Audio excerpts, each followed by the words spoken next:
from counties in California tied to an E. coli outbreak. Yeah, a lot of the grocery stores in our area have been pulling romaine from the shelves due to that outbreak. Dr. Mandira Mehra joins us now from SSM Health to talk about really why this seems to keep happening. Good morning, first and foremost. But, I mean, should we ever be comfortable buying romaine again? It just feels like every few weeks we're talking about an E. coli outbreak here. You're exactly right. It feels like every couple months, every season, we keep having this alert and we say, hey, viewers out there, be careful where you're getting your I almost said E. coli, but be careful where you're getting your romaine lettuce. And so some of this has to do with the laws. It always comes back to the laws. And some of this has to do with just where romaine lettuce is grown and how close it is grown to livestock. So if we take a step back, what is E. coli? E. coli is basically a bacteria. It lives in our intestines, in our gut. It also lives in the guts of animals. Now, this should not be harmful at baseline, but there are certain strains that are very harmful. These certain strains can make you very, very ill.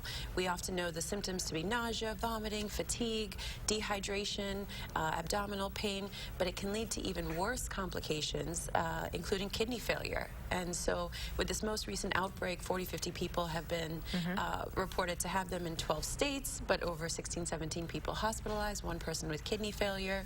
The problem here is when we have an outbreak, we pretty much make this blanket statement and we throw away all the romaine lettuce. So all the restaurants, the shelves, the grocery store, just to, of course, be safe. The problem is if we knew how to trace this back, we could use that technology to say, well, if it was only from this state, then just throw that romaine lettuce away. So it's taken over a week to really locate that this most recent outbreak was from California and only from possibly 6 counties.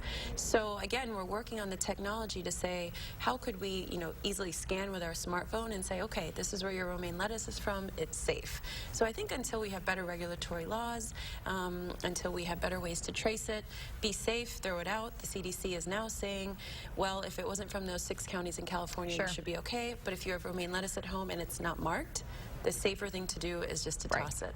We're also talking this morning about this Chinese scientist who says he's created the first gene-edited babies in the world. Actually, there's some breaking news overnight that China is halting his studies, but there are a host of concerns with this sort of work. Of course. So, just to say the medical and the scientific community at large is disgusted, outraged. The moral complications and moral, implications of this are huge. The scientific community in the world had come to a consensus that basically we will not be doing this gene editing modification on embryo and implanting them and really creating these quote-unquote designer babies. So suddenly you have the scientist that's gone rogue, for lack of a better word, who has made claims on YouTube that he has successfully implanted and birthed 2 live twin babies.